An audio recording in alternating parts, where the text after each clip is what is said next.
Welcome to Streaming News Network, where we deliver balanced reporting with the facts that matter. The Morning Edition by Claude McDaniel. Please like and subscribe. Hello, I'm Claude McDaniel and this is your edition of Streaming News Network. So we begin with a woman who served prison time in connection with the stabbing death of her elderly mother has been found dead in the Atlantic Ocean off the coast of Florida.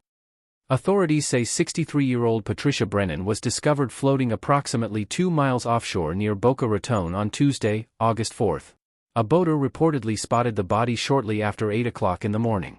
Boca Raton police officers responded, and a dive team recovered Brennan from the water. She was identified soon afterward. Authorities have not said how Brennan died, whether her body showed signs of trauma, or whether foul play is suspected. Brennan had previously pleaded no contest to second-degree murder with a deadly weapon in connection with the 2014 death of her 76-year-old mother, Regina Suknaik.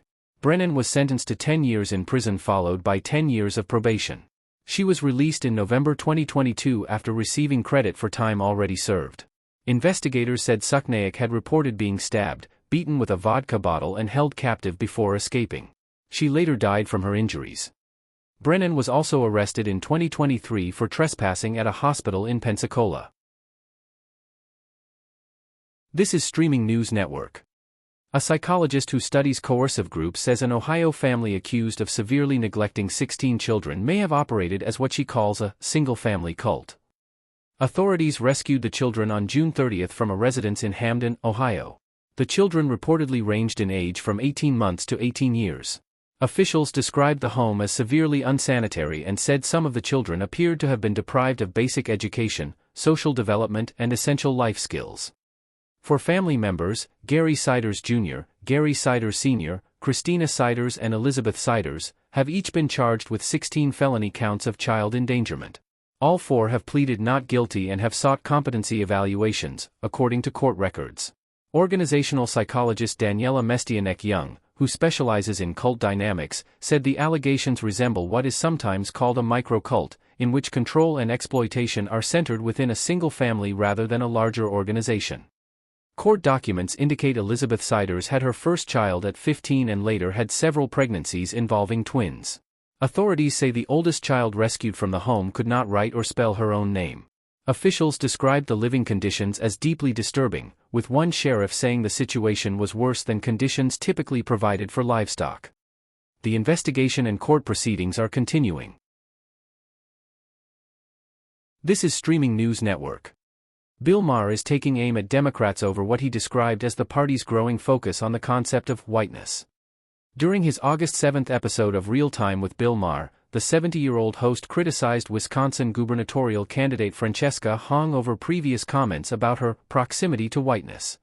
Hong, who is Asian and has a biracial son with a white former husband, previously discussed concerns about how her son's racial identity might be perceived. Maher argued that Democrats should reject the idea that whiteness itself represents a form of illness or wrongdoing. He said people of all racial backgrounds are capable of both good and harmful behavior. Maher also criticized Hong over a previously deleted social media post concerning Thanksgiving. He said the Democratic candidate had suggested the holiday should be canceled. Maher responded with one of his trademark jokes, sarcastically saying he was glad to see a politician finally willing to stand up to big stuffing. Hong is running for governor of Wisconsin, and her previous comments have drawn criticism as the Democratic Party continues to debate issues involving race, identity, and political messaging. This is Streaming News Network. A nighttime boating accident in New York Harbor has left 2 people dead, including an infant, after a vessel overturned near Liberty Island. Authorities say police responded Saturday night after receiving reports of a capsized boat shortly after 10:25 p.m. 12 passengers were rescued from the water before emergency crews arrived. Police divers later located an adult woman and an infant in the water. Both victims were taken to NYU Langone Hospital in Brooklyn in critical condition, where they were later pronounced dead. Their identities have not been released. Several other passengers were also transported for medical treatment and are reported to be in stable condition. Authorities say the overturned vessel was a 22-foot bowrider boat. The cause of the accident remains under investigation, and no arrests have been made. The New York Police Department Harbor Unit, Scuba Team and Aviation Unit responded along with the United States Coast Guard. This is Streaming News Network. 4 adults in Florida are facing child neglect charges after 4 children were removed from what authorities described as dangerous and unsanitary living conditions inside a Florida home residence. The investigation began after concerns were raised about the health of a 6-week-old infant. Authorities say a child welfare worker requested a medical evaluation after the baby showed signs of weight loss and a severe diaper rash. Investigators say the infant was hospitalized with a low heart rate, low body temperature and dangerously low weight. Medical staff reportedly determined the child had suffered medical neglect and required immediate intervention. Authorities later described the home as containing animal waste, mold, insects, water damage and unsafe flooring.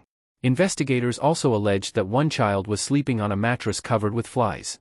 The Putnam County Sheriff's Office identified the 4 adults charged as 26-year-old Jody Cannon, 50-year-old Melissa Keel, 52-year-old John Keel and 30-year-old Jordan Wilson.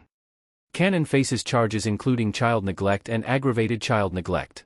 The other 3 adults face child neglect charges. Officials say the children are now in protective custody, and the infant is recovering and gaining weight. 4 dogs and 3 kittens were also surrendered to animal services. Authorities say the investigation remains active, and additional charges are possible. This is Streaming News Network. Former PGA Tour golfer Matt McQuillan has died at the age of 45. The Canadian professional golfer passed away on August 5, surrounded by his family. McQuillan, a native of Kingston, Ontario, earned his PGA Tour card through qualifying school in 2010. During the 2011 season, he competed in 21 PGA Tour events and recorded 7 cuts. His most memorable season came in 2011 when he finished tied for 3rd at the John Deere Classic after shooting a final round 64. He also recorded a top 6 finish at the Reno Tahoe Open and earned more than $582,000 that season. McQuillan began playing golf at age 10 after being introduced to the sport by his father. He later became a successful amateur golfer, won multiple Canadian Junior Championships and played college golf at Oklahoma State University and the University of Georgia.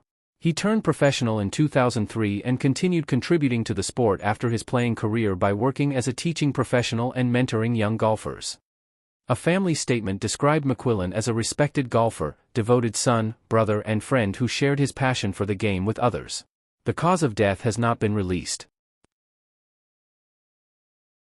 This is Streaming News Network.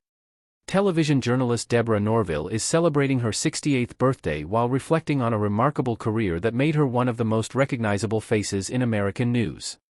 Norville, best known as the longtime host of Inside Edition, marked the occasion by sharing a birthday message and photo, writing, "This is what 68 looks like." She joined Inside Edition in 1995 and became the longest-serving female anchor on national television. After 3 decades with the program, Norville announced in 2025 that she would step away from the show to pursue new opportunities and spend more time focusing on family. During her career, Norville also worked in network news and inspired many young journalists through her decades in broadcasting. Recently, she returned to the University of Georgia, her alma mater, to speak with students about her experiences in journalism. Reflecting on her time at Inside Edition, Norville remembered joining the program during a very different era. When Bill Clinton was president, the O.J. Simpson trial dominated headlines and the film Forrest Gump was preparing for major award success. Norville said leaving after 30 years was a difficult decision but expressed gratitude for her colleagues and viewers who supported her throughout her journey. This is Streaming News Network. NFL legend Roger Craig used his Pro Football Hall of Fame induction speech to reveal a deeply personal health battle. The 66-year-old former San Francisco 49ers running back announced that he has been diagnosed with vascular dementia. Craig said doctors believe the condition may be connected, at least in part, to concussions he experienced during his 11-year professional football career. Craig said the changes began gradually and were initially believed to be part of normal aging.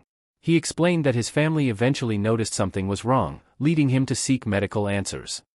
The Hall of Fame inductee said football gave him opportunities beyond anything he imagined, but he hopes sharing his experience encourages others to pay closer attention to brain health and seek help when needed. Craig emphasized that his diagnosis does not define him, saying he remains a father, husband, teammate and friend who still loves the game and the people connected to it. Craig waited nearly 3 decades for his Hall of Fame honor. He made history as the first player in National Football League history to record 1,000 rushing yards and 1,000 receiving yards in the same season. During the induction weekend, Craig received emotional support from former teammates, friends, and the 49ers organization, which honored him with a tribute featuring his name and number 33. This is Streaming News Network. Hollywood legend Sam Elliott is celebrating his 82nd birthday while reflecting on a career that has spanned nearly 6 decades.